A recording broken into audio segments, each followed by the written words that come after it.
Welcome to Second Take, the show that focuses on the issues behind the news. Mining Weekly editor Martin Creamer joins me today to unpack the latest in the mining industry. Welcome, Martin. Thanks, Ashley. Can you talk to us about Sedibelo Platinum Mines' expected electricity triumphs at the Kell processing plant, which is under construction? You know, this we used to talk about, the Kell process, how it could cut down on the use of electricity and how it could help us beneficiate on site. And it was always talk. Now it is there. It is being built at Sedibelo's Pilanesberg Platinum Mines, near Rustenburg. So it is going to change the face of how you process platinum group metals. And it'll go to other things as well. But what happens here is you use 82% electricity, 82% less electricity. So already you're less reliant on Eskom, because you can see when you go the smelting route, you've got to have a lot of energy because you've got to melt everything down. It's pyrometallurgy. But this is hydrometallurgy. It's a different route.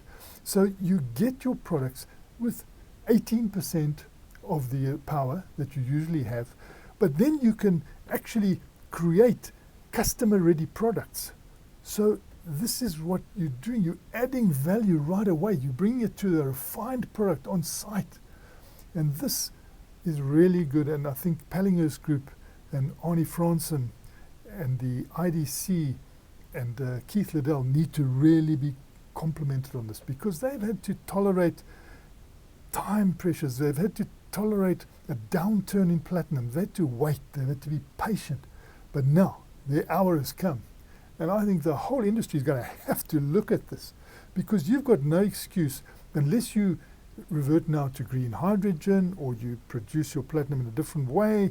How are you going to compete with this that is really taking so much electricity? And because it takes so much electricity, I'm sure they're going to announce any moment now some green input there, which is going to be possible. It's going to be a renewable energy input. It's going to be highly feasible to make that totally green. So you're going to have a green metal, which is cleaning the world, which is doing a marvelous thing to combat climate change, actually being produced in a green fashion.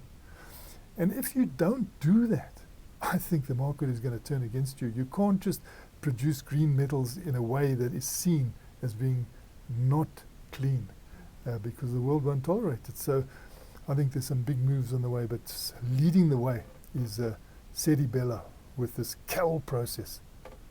And talk to us about Northam's record performance in the 12 months to June 30. You know, I'm very impressed with Northam, because when things were down in platinum group metals, they said, we're going to grow. And everybody said, gee whiz, this is high risk. They said, we are counter-cyclical strategists. When things are down, we prepare the foundations for growth. When they're up, we reap the benefit. Now just look how they've reaped the benefit. They've paid more taxes than in the history of the organization. They've given their billions to their staff. They're training people up. I mean, if you go out there, you see the houses they built. They're really helping their staff. They've got a fantastic new spurt from this High Court, once empowered, always empowered decision, a ruling, which is really going to help them. And their next extension there is going to go into empowering their employees and the community. So they are really in a good position now, very fine position. But how strong do you have to be to see this from 2015, and to actually put the money into there and explain to your shareholders what's going on and how they're going to have to wait for this. But look how they've got this fantastic return. So I think Northam has really done well in the way they strategize counter-cyclically.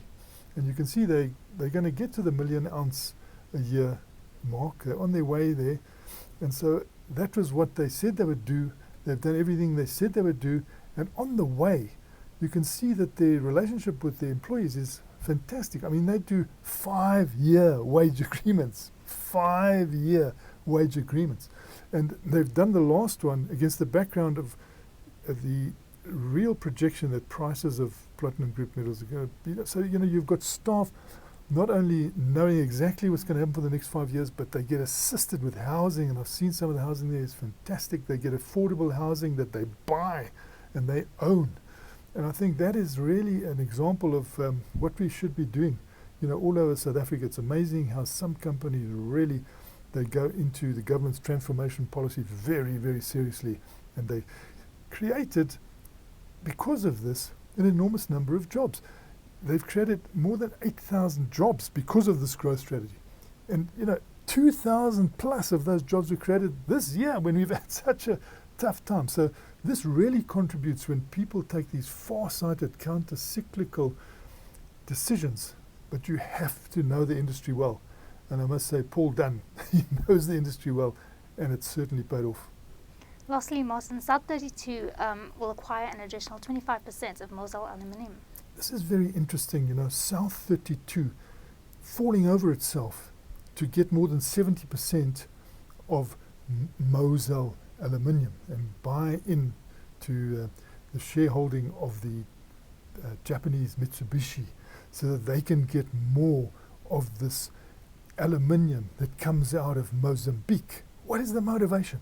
The motivation is that is clean aluminium. That aluminium comes from hydropower. So when you get that aluminium in your hand and you put it through the London Metal Exchange, you can get a green premium on that, a price premium on that. And you can see that the Scandinavian countries are getting this because they use hydropower when they produce aluminium. We need now to look at Hillside Aluminium, because although they benefited incredibly from Eskom's low pricing for them, and there's just been a new contract established now which settles everything there, and I've been out to Hillside and it's a fantastic place, and you just see these posh cars in the parking lot. I mean, there are good jobs there, and so we need to keep that going. But in order to earn this price premium now, mines are going to have to be focused. How are they going to try and wean this Hillside aluminium off coal-fired electric power from Eskom, which, although it's cheap, and maybe the cheapness is going to be a problem, because how do you compete with renewables? Is it going to compete? Most of the time renewables are 30% below Eskom, so there should be some way of doing it, and Eskom itself is also going to get a renewable energy content. But I think that they need to focus now, South32, on getting some renewable energy going in KwaZulu-Natal at Richards Bay, so that they can get the best price possible for the aluminium that comes out of the Hillside smelters that comes out of KwaZulu-Natal. Thanks for speaking with us, Martin. Great pleasure, Sashni. That's it for today. Join us again next week for more news analysis on the local and global mining industries. And don't forget to listen to the audio version of our Mining Weekly daily email newsletter.